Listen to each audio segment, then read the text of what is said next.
Salut, c'est déjà le 4e épisode des métiers de nuit. Cette fois, on va la passer en ambulance avec une équipe d'intervention de la Croix-Rouge. On vous emmène près de Mons. Quand on est arrivé sur place, on savait pas du tout à quoi s'attendre. En Belgique, en 2024, il y a eu 54 000 interventions comme celle qu'on va vous montrer. On vous en dit pas plus, on vous laisse regarder.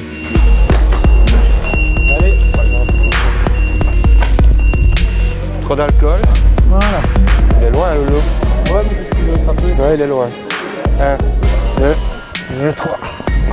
Et tu viens d'où comme ça, toi? Près du bourlinage.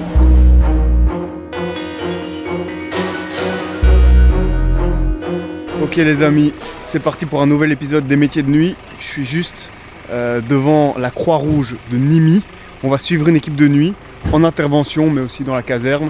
On va discuter avec eux, voir ce que ça fait de travailler la nuit dans des situations parfois de détresse. On va apprendre à les connaître. C'est parti. Salut.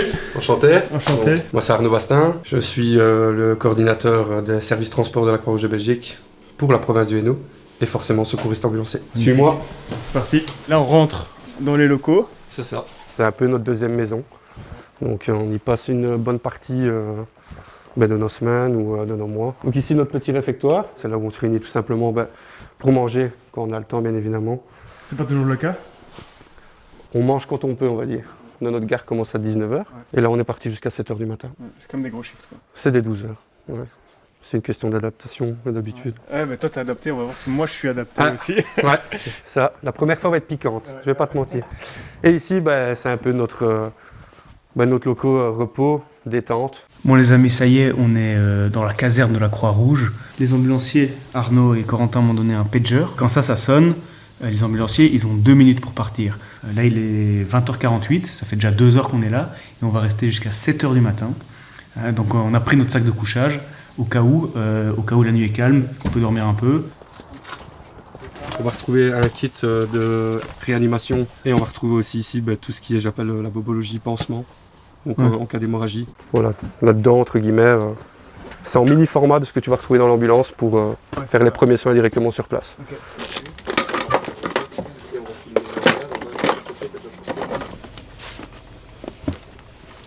C'est la radio mobile de l'ambulance.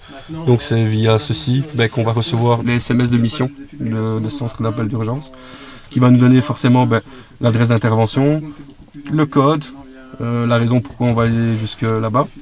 Et alors elle est reliée directement avec notre microphone et on peut dialoguer et communiquer avec eux en direct tout simplement. Okay. Qu'est-ce que tu attends de cette nuit-là? On ne sait jamais entre guillemets par quoi va être un peu rythmée la nuit. On peut avoir entre guillemets des interventions non-stop. On peut avoir des interventions avec un degré d'urgence élevé, vital. C'est un peu la loterie. On verra sur quoi on va aller et on s'adaptera en fonction tout simplement. Le beeper vient de sonner. Donc là, c'est la première intervention.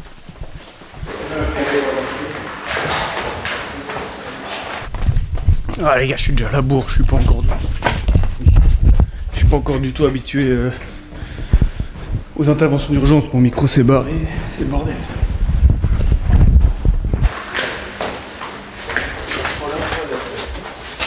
Attends, t'inquiète, t'as le temps de 2 secondes. C'est ça ta bouteille? Ouais,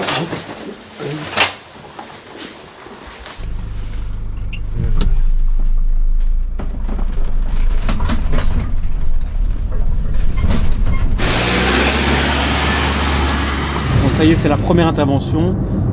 Ils sont partis, ils sont loin devant nous déjà. On va essayer de les rejoindre. L'intervention se situe à Mons.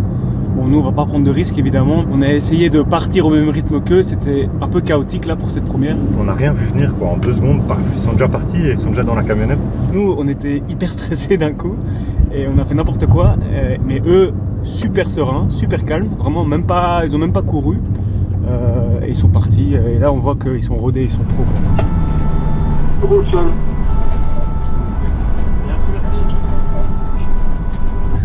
Voilà, on arrive sur place, on dirait que c'est... En tout cas, c'était pendant un match de foot. Je pense qu'à mon avis, c'est une jambe cassée ou un truc comme ça, malheureusement.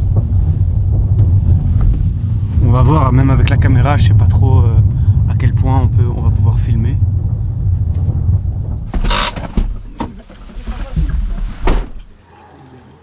Ouais, on s'en manque.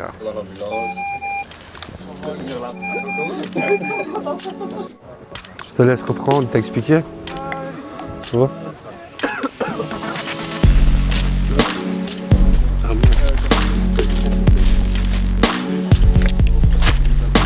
Qui va participer? Et voilà.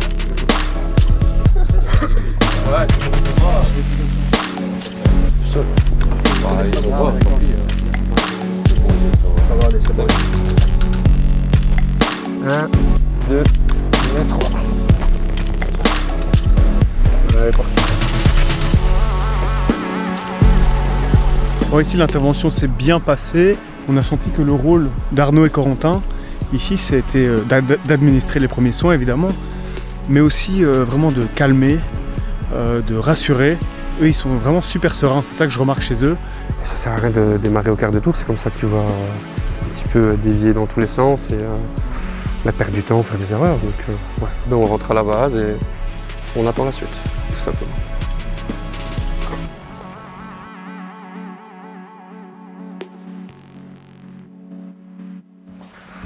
Eh non, c'est moi qui ai fait la sauce, avec les barils là. Le plat qui va aller dans le micro-ondes, c'est signe d'une alerte dans les 10 minutes. Ça, exactement, ou comme quand on retire nos chaussures et qu'on a le malheur de se poser dans le fauteuil. C'est un signe, c'est le signe indien ça. C'est le... Mais là c'est déjà beaucoup trop calme. Beaucoup trop calme. Et donc, tartine soupe, problème réglé. Mais fais comme chez toi. Ça sent les pâtes. Mange quand tu peux. Les gars, je ne sais pas si vous êtes des gros mangeurs à Bruxelles, mais dans le Hainaut, on aime bien manger. Donc je vous fais des grosses assiettes. Merci Arnaud. Quel accueil. Mais avant, on était plus petits, c'est-à-dire qu'on avait qu'un départ 112 et un départ non urgent. Là, on est passé à 2 départs 112 et le départ non urgent. Vous êtes combien à tourner ici? Alors ici, on est 30 salariés, à peu près. Et une quarantaine de volontaires. Quarantaine de volontaires. Ouais. Vous avez eu assez? Ah ouais, largement. T'es sûr? Ah, moi je mange beaucoup plus quand je fais les nuits que je fais les jours. Ouais. Bah, la journée, je suis rodé, tu vois, 3 repas par jour, un petit 4 heures, mais voilà, mais la nuit c'est pas. Allez, c'est pas comme tout le monde, tu vois, donc déjà moi quand tu dors tu penses pas à manger. Là on est tout le temps réveillé, on est réveillé à des heures, au midi on a faim, etc. Et donc on prend une gaufre, on prend un truc, on va pas se cuisiner quelque chose à 3 heures du matin. Et vous deux, ça fait combien de temps que vous faites les nuits? De nuit, donc j'ai toujours été habitué comme ça. Tu vois ce que je disais, la loi de Murphy, mais là, on nous a au moins laissé manger. Hein? Ouais. Allez, c'est parti.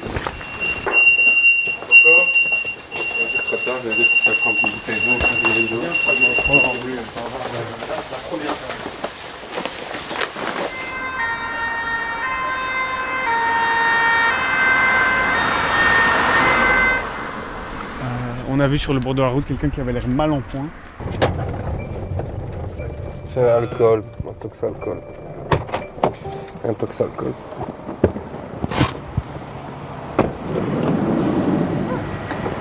Ça y est, l'équipe est sur place. On va aller les rejoindre là tout de suite. Malheureusement, on va pas pouvoir aller à la maison là maintenant, parce qu'il y a une plaie au niveau de la tête. On va aller regarder dans l'ambulance à la lumière, on va désinfecter ça. Je pense qu'on va aller à l'hôpital quand même. Hein. Ben, si c'est pas ça, monsieur, il y a la police qui risque de venir, c'est de l'ivresse voie publique. Bah ouais. Donc vaut mieux venir avec nous tranquillement au chaud que partir avec nos collègues de la police. C'est là. Ouais, je sais, mais il y a quand même une belle bosse. On va déjà aller discuter dans l'ambu? Oui. Regardez. Allez. 1, 2 et 3.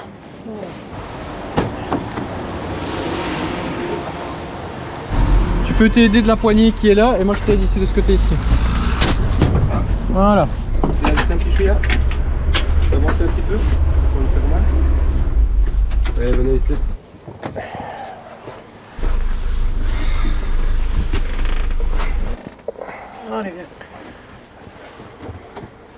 Bah écoute monsieur, malheureusement un habitué de nos services. Et c'est régulier des interventions comme ça? Malheureusement ça arrive quand même assez souvent. Surtout la nuit, j'imagine. Surtout la nuit, c'est quand même 50% des missions à MU, les intox cliniques. Bon, et vous vous souvenez de la chute du coup? Bah, il est stoppé. Ouais. Et vous quoi, vous avez consommé beaucoup d'alcool? Pas mal. C'est-à-dire? De la bière, de l'alcool fort? La bière. Ouais. Et de quoi? Depuis ce soir? Depuis ce matin? Demain, vous aurez un beau coquard, hein, par contre. Oui. Ah oui, hein. Ça gonfle déjà ici. Quoi qu'il arrive, il va falloir qu'on aille à l'hôpital. Oui. Ouais. Il reste vos publics, chute pour les arcades, qui est certainement même pas suturé. Le problème, il vit seul. Il était à 200 mètres de chez lui, mais bon, c'était ça. D'accord, et vous êtes tombé. Vous vous souvenez de ce qui s'est passé?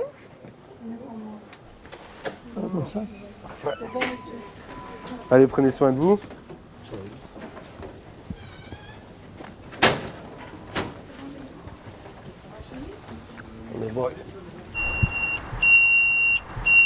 Ah, ça va, Adri.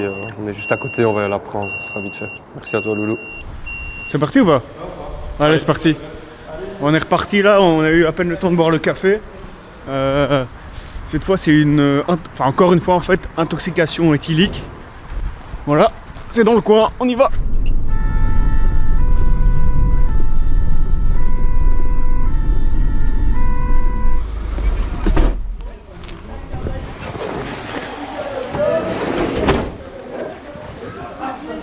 Ah ouais. Tu te réveilles un petit peu ou pas? Non, j'avoue, car Il répond au stimuli, mais ne... Non, il répond pas.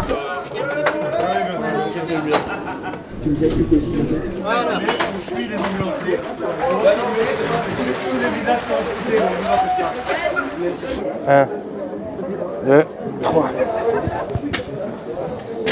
Il est loin, Loulou. Ouais, mais je suis attrapé. Ouais, il est loin.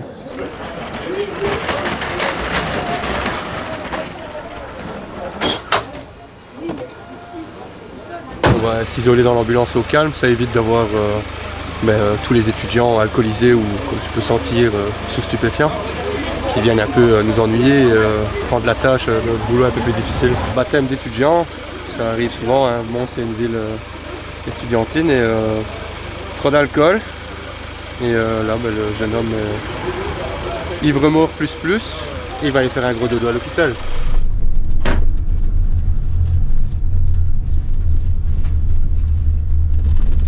Retour à la base.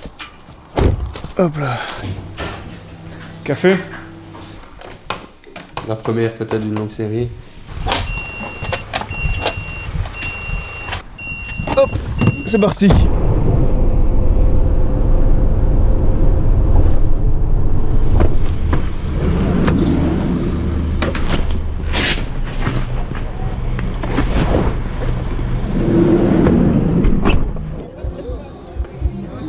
Non, t'inquiète, il est là, mais... Ouais, 111. ouais, ça va. Reste avec nous. Tu restes avec nous. Tiens. Moi, je prends parce que je suis en train de Elle est où? Tu restes avec nous? Ouais, regarde-nous. Regarde-moi. J'ai mal, C'est vrai, c'est bon. Ça va. je vais dormir. On dort pas tout de suite. D'accord. Je transpire. Ouais, je sais, t'es pas le transpirant. Putain, ça fait mal de Ça va aller, regarde, le SMUR il arrive. Et tu viens d'où comme ça, toi? dormir. Dormi. Putain, j'ai mal. Près du borinage. Moi, ton bras ici. Toujours avec moi? Ouais. Ouais. Ouais, ça fait un mal de chat. je reste avec Ça toi. fait un mal de chat, Écoute-moi, putain. Le SMUR il est là, le médecin il arrive là. Ouais, t'inquiète, j'ai confiance en vous. Mais ça fait un mal de chien, putain. Ouais, je sais.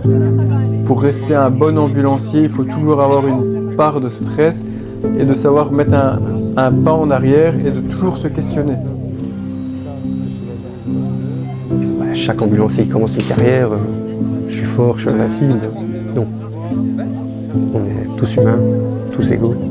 Et on a tous nos points forts et nos faiblesses. Quelque chose de très motivant et de très satisfaisant dans notre fonction, c'est de se dire qu'à tout moment, de par notre fonction, notre réactivité, notre rapidité, notre sang-froid, c'est de modifier une situation critique, de stabiliser une personne avec l'aide forcément de nos collègues du SMUR. Ma famille, en général, surtout ma compagne, c'est pertinemment le tenant aboutissant dans ce qu'on peut traverser et vivre. Il faut quand même se l'avouer, on fait quand même un métier à risque. On n'est jamais à l'abri qu'il puisse se passer quelque chose. Et t'en as marre de moi? Tu nous as entendu arriver. Bon, et là, il est 3h25. Ça commence à piquer, là, non? Ça commence à piquer. Mais tu t'attends à tout moment à repartir, là, jusqu'à 7h du matin, en fait. Tout à fait. Donc à chaque minute, chaque instant, on peut partir à tout moment. Et c'est ça un peu aussi la beauté, la magie de ce métier, c'est que c'est l'imprévu. On ne sait jamais quand est-ce que ça va se déclencher. Tu te sens jamais, je veux pas dire en insécurité, mais enfin, voilà, des fois tu es dans des situations qui... Si, bien sûr, ouais, ça est déjà arrivé plus d'une fois où on doit quitter les lieux avant même l'arrivée de la police. Moi j'ai dû maîtriser quelqu'un par exemple parce qu'on n'avait pas d'issue de secours et il voulait en venir aux mains, on a dû le maîtriser nous-mêmes parce que sinon on allait être blessé. Une dernière en date vraiment marquante que j'ai vécue, c'est d'avoir été amené d'être sur une scène de crime où il y avait des enfants impliqués, je suis papa, donc il y a une projection qui se fait. Pendant ce court instant, l'émotionnel prend le dessus, mais très vite, la fonction d'ambulancier reprend le dessus. On est obligé de s'y faire parce que si on pleure à chaque grosse intervention, on ne fait pas ce métier longtemps parce que psychologiquement, on va craquer, quoi. Quand on a vécu une grosse situation, il faut en parler entre collègues. Donc dès qu'on rentre d'intervention, qu'on a vécu quelque chose de fort et de dur, on en parle entre collègues. On boit une tasse de café, on mange une gaufre au sucre, on discute de choses, on discute de l'intervention. Il faut quand même avoir la tête sur les épaules, il faut avoir du sang-froid et bien se rendre compte qu'il y a des choses qui ne seront pas très agréables à voir. Clairement, l'humain n'est pas fait, entre guillemets, pour rester éveillé toute la nuit. Comme je dis, on n'est pas des hiboux. Après nos 12 heures de shift, on aspire tous à rentrer à la maison, retrouver notre famille, nos femmes, nos enfants. Je suis un des plus vieux du service, je suis avec plein de jeunes. Même si certains jours on est un peu plus fatigué, on récupère un peu moins qu'un jeune. On fait avec, mais ça se passe bien. Laisse encore un peu la télé, s'il te plaît. Ça a été parti. Votre père... Non, vous allez pas me perdre, mais... un peu de calme, c'est... Oui, il est bien faible là. Toi, t'es fier de ton métier? Oui. Moi, je suis plus que fier. On est fiers de se dire, voilà, on a pu contribuer à ce qu'ils s'en sortent et à ce qu'il y ait une bonne finalité, quoi. Pour moi, je ne saurais pas exercer d'autres métiers que le métier que j'exerce actuellement. Bonne fin de nuit. Merci. À tout à l'heure.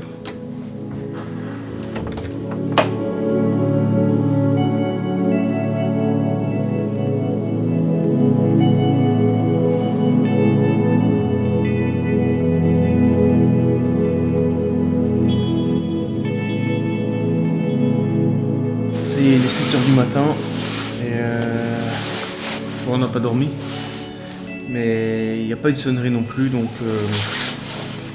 on rentre, c'est la fin du shift. On va rentrer, il y a une nouvelle équipe qui a pris, qui rentre en service là. Donc voilà. Et un petit mot de fin quand même. Oh non, c'est piquant là. C'est piquant. Fatigué. Bah écoute, c'est fin de nuit maintenant, repos. Un repos bien mérité, retour à la famille maintenant.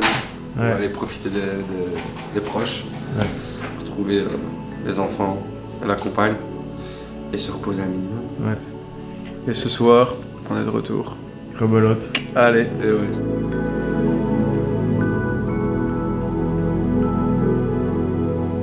C'est la fin de cet épisode. Pour être honnête avec vous, à la fin du tournage, on était vraiment fatigués. La nuit nous a paru hyper longue. On a dû apprendre à gérer l'attente et l'ennui. On a aussi dû se remobiliser aux petites heures du matin pour repartir en intervention. C'était pas facile. Cette nuit-là, on s'est rendu compte que les ambulanciers, ils ont un vrai rôle social. On l'a vu, ils doivent dialoguer, accompagner et rassurer les gens. Ils doivent s'adapter à toutes les situations. Et à travers leurs yeux, on a eu un petit aperçu de la société. On a découvert d'autres réalités et c'est ça qu'on a voulu vous montrer dans ce reportage. On espère que ça vous a plu. Si c'est le cas, dites-le nous. Commentez, partagez la vidéo à vos proches, abonnez-vous. Nous, ça nous aide énormément et on est trop contents de vous lire à chaque fois. On se retrouve dans 1 mois et demi pour un nouvel épisode. Salut!